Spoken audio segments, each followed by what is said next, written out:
Assalamualaikum warahmatullahi wabarakatuh. Perkenalkan, nama saya Surya Adi Kurniawan, NIM 721141828 dari Rombel Akuntansi E 2018. Di sini kelompok kami akan menjelaskan bab tentang penyelesaian pengujian siklus piutang usaha. Dan di sini saya akan menjelaskan subbab yang pertama, yaitu metodologi untuk merancang pengujian atas rincian saldo. Dalam merancang pengujian atas rincian saldo untuk piutang usaha, auditor harus memenuhi masing-masing tujuan audit yang berkaitan dengan saldo piutang usaha. Menurut SA 200, tujuan suatu audit adalah untuk meningkatkan tingkat keyakinan penggunaan laporan keuangan yang dituju. Tujuan itu berkaitan dengan tujuan pada SA 200 karena dikatakan saldo piutang usaha itu termasuk hal penting dalam laporan keuangan. Jika saldo piutang usaha memiliki kesalahan atau memiliki resiko yang sangat tinggi, maka penggunaan laporan keuangan tidak selaras dengan tujuan audit pada SA 200 yang mengurangi tingkat keyakinan pada penggunaan laporan keuangan. Tujuan audit yang berkaitan dengan saldo piutang usaha itu ada 8. Yang pertama ada detail tie-in, yaitu piutang usaha dalam neraca saldo sama dengan jumlah file induk terkait dan totalnya telah ditambahkan dengan benar serta sama dengan buku besar umum. Yang kedua ada keberadaan, yaitu piutang usaha itu dicatat ada. Yang ketiga ada kelengkapan, piutang usaha yang ada telah dicantumkan. Yang keempat ada keakuratan, yaitu piutang usaha sudah akurat. Yang kelima ada klasifikasi, yaitu piutang usaha yang sudah diklasifikasikan dengan benar.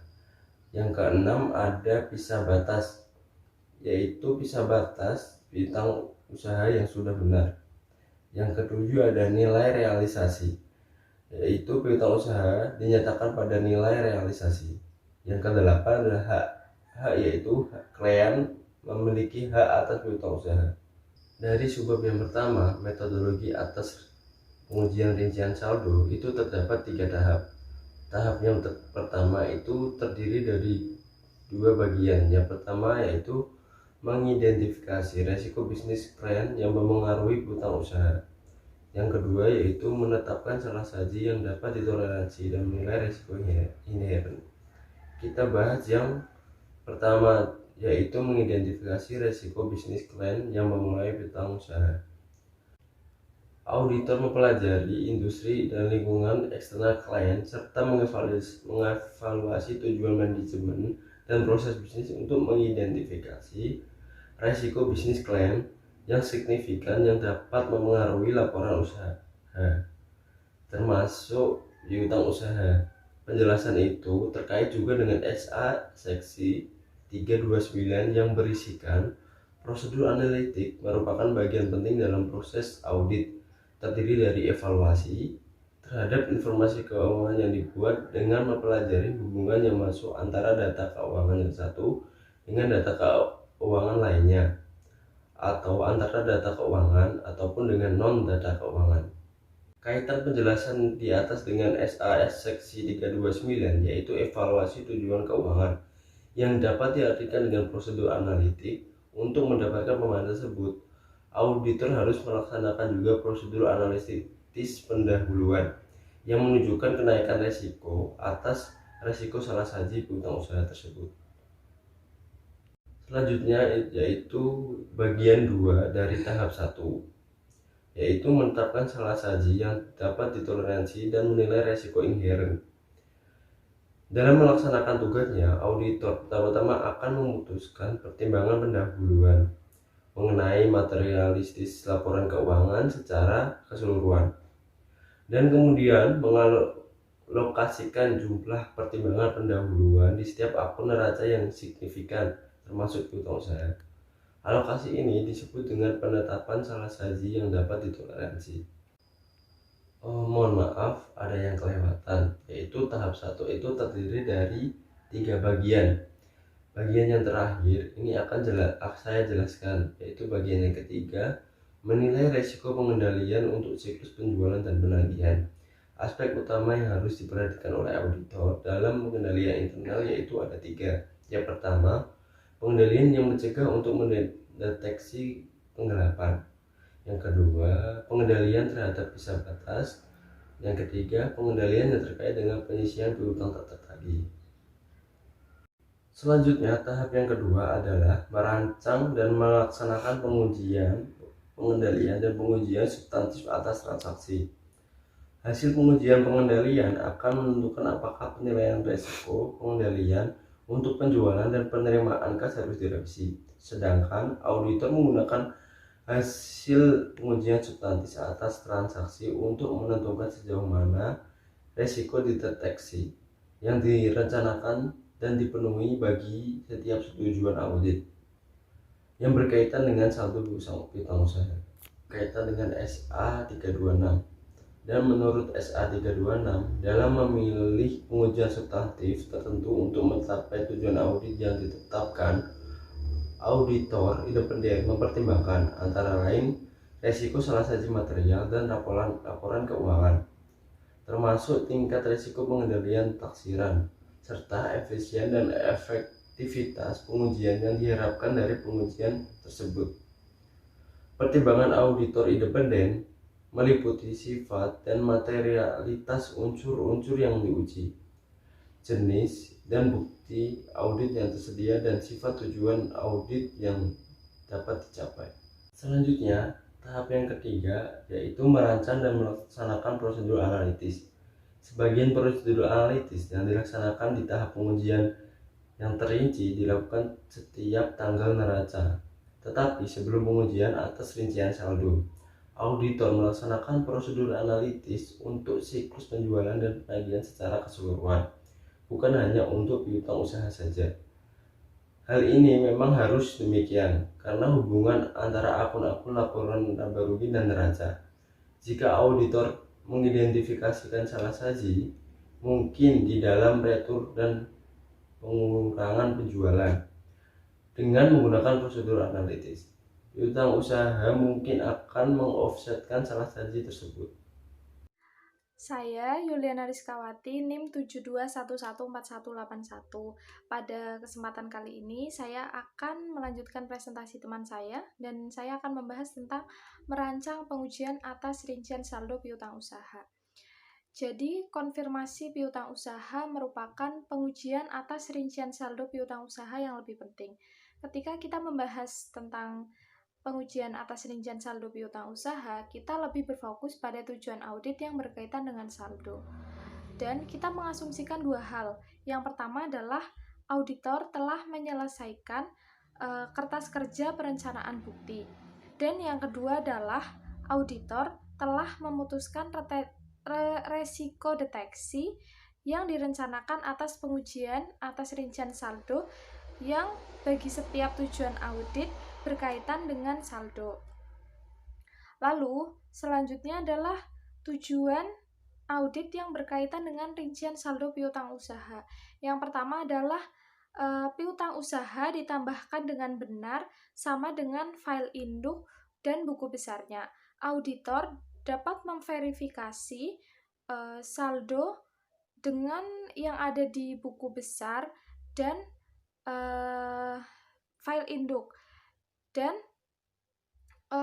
auditor juga dapat menelusuri saldo yang ada di dokumen-dokumen pendukung seperti salinan faktur penjualan. Lalu yang kedua adalah piutang usaha yang dicatat ini memang ada. Auditor dapat melakukan konfirmasi dengan pelanggan si klien ini untuk menentukan apakah piutang usaha ini memang benar-benar ada atau tidak. Lalu yang ketiga adalah piutang usaha yang ada telah dicantumkan. Jika semua penjualan kepada pelanggan dihilangkan buktinya dari jurnal penjualan, auditor tidak mungkin menemukan kesalahan penyaji, salah saji dengan ketika melakukan pengujian atas rincian saldo. Ketika terjadi hal yang demikian, auditor harus melakukan pengujian substantif atas transaksi untuk pengiriman yang telah dilakukan tetapi belum dicatat. Lalu yang keempat adalah piutang usaha sudah akurat. Konfirmasi akun yang dipilih dari neraca saldo merupakan pengujian atas rincian saldo yang paling umum bagi keakuratan piutang usaha. Jadi kita melakukan konfirmasi kepada pihak ketiga. Jadi bisa kita pilih misalnya saldo yang di atas 10 juta atau berapa, nanti kita konfirmasikan dengan pelanggan si klien untuk menentukan apakah piutang usaha ini memang akurat atau tidak. Lalu yang kelima adalah piutang usaha diklasifikasikan dengan benar.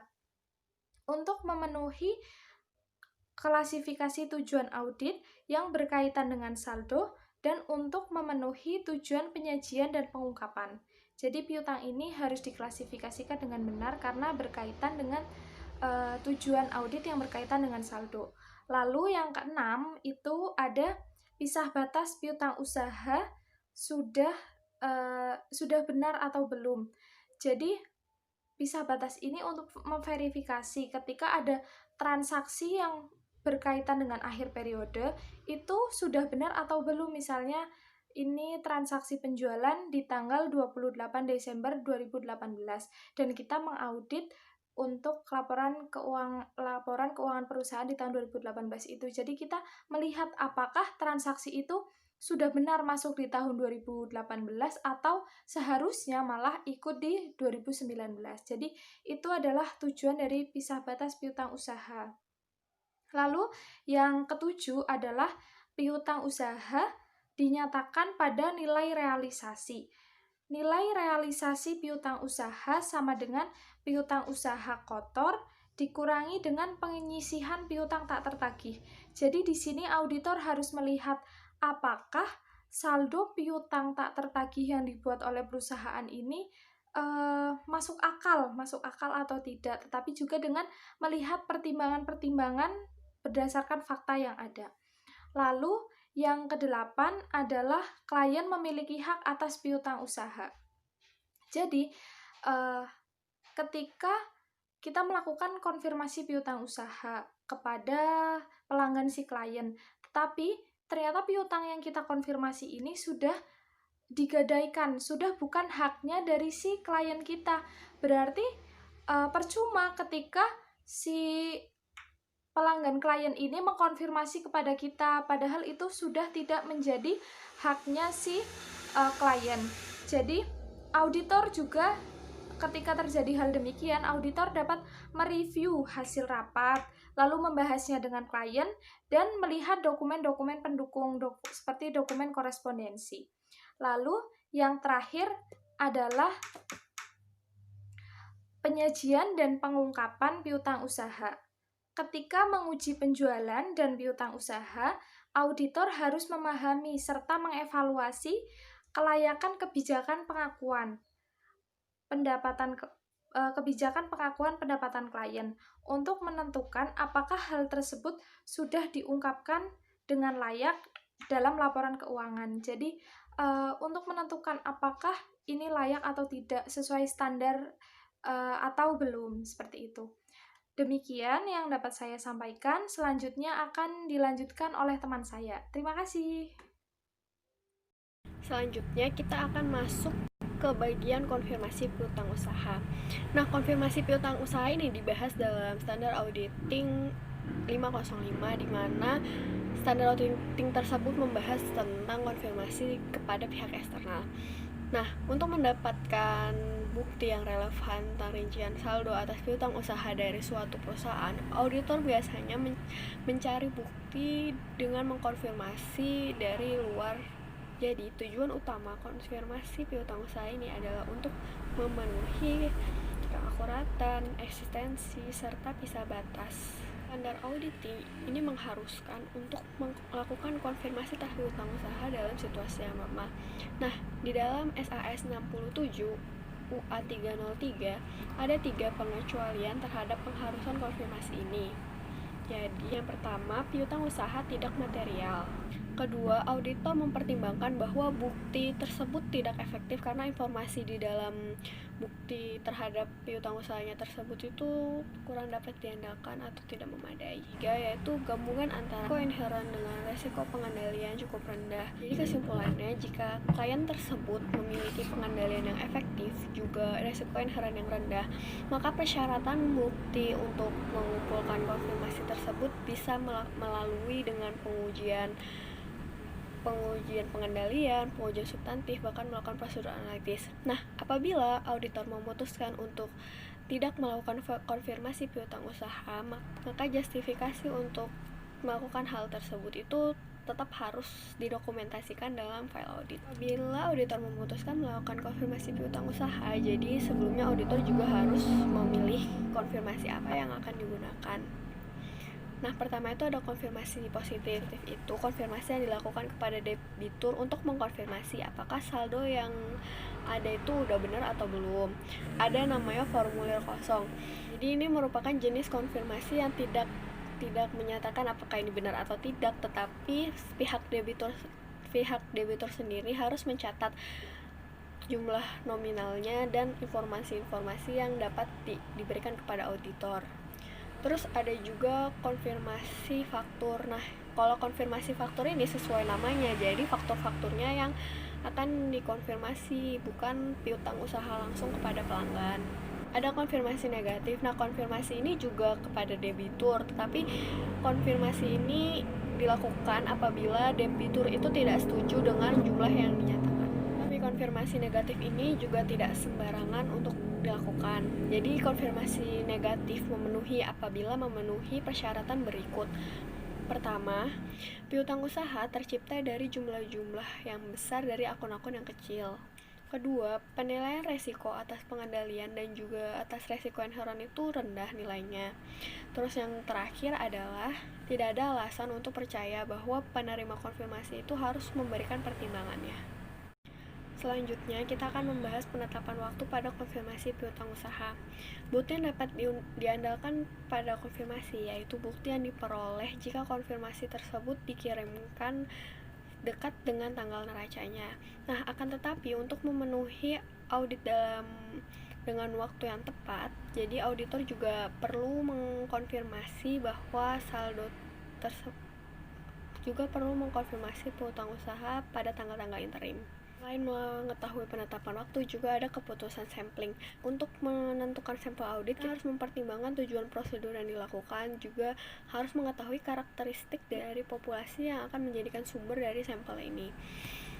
Nah, untuk mengambil sampel auditing untuk konfirmasi piutang usaha, ada faktor utama yang mempengaruhi konfirmasi atas piutang usaha. Pertama yaitu salah saji yang dapat ditoleransi, yang kedua pengendalian inherent, yang ketiga ada pengendalian internal, juga yang keempat pengendalian atas bukti substantif, yang terakhir yaitu jenis konfirmasi. Nah, biasanya kalau konfirmasinya itu negatif, sampel yang dibutuhkan itu lebih besar atau lebih banyak. Nah, yang perlu digarisbawahi dalam penentuan sampel ini, auditor tidak boleh terpengaruhi oleh klien. Jadi auditor harus sangat berhati-hati dalam menentukan sampel. Keputusan sampling ini juga diatur dalam SA 530.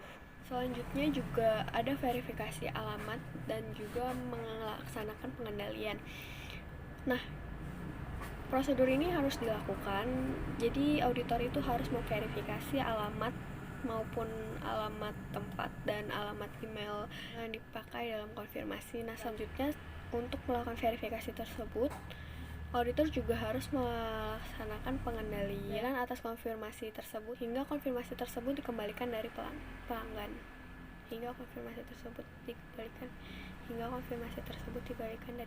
Terus selanjutnya, kalau misalnya konfirmasi positif itu tidak ada respon dari orang yang dikonfirmasi, jadi auditor juga dapat memeriksa dokumen-dokumen berikut, yang dimana dokumen tersebut apabila dihitung itu totalnya saldo akhirnya itu akan membentuk saldo piutang usaha. Nah, dokumen-dokumen tersebut itu yaitu ada penerimaan kas, terus juga salinan faktur penjualan, dokumen pengiriman, dan yang terakhir korespondensi dengan klien.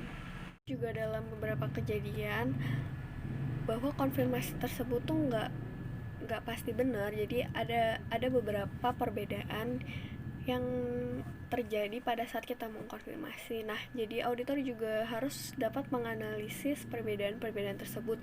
Biasanya itu perbedaan apa aja sih? Nah, biasanya itu ada perbedaan pembayaran yang telah dilakukan, kedua barang yang belum diterima, ketiga barang telah dikembalikan, biasanya selisih jumlah. Ini dalam penarikan kesimpulan itu ada perbedaan.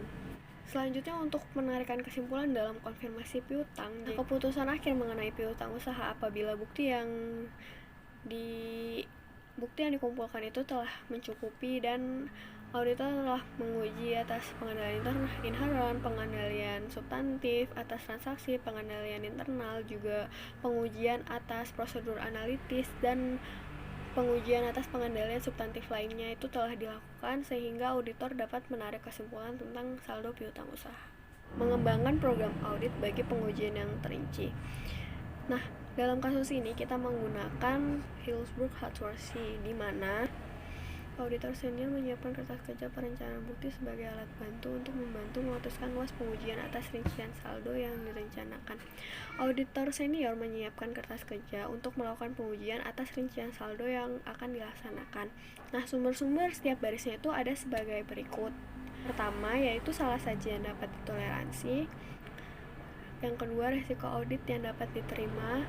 Yang ketiga ada resiko inherent, keempat resiko pengendalian, yang kelima hasil pengujian substantif atas transaksi, prosedur analisis, juga resiko deteksi yang direncanakan. Setelah kita di akhir presentasi dan untuk semua kekurangannya mohon dimaafkan, saya mewakili kelompok 3. Itu yang dapat kita sampaikan. Jadi kalau misalnya ada yang ingin ditanyakan atau mungkin mau membahas lebih lanjut, kita bisa membahas di forum ataupun di grup yang telah disediakan.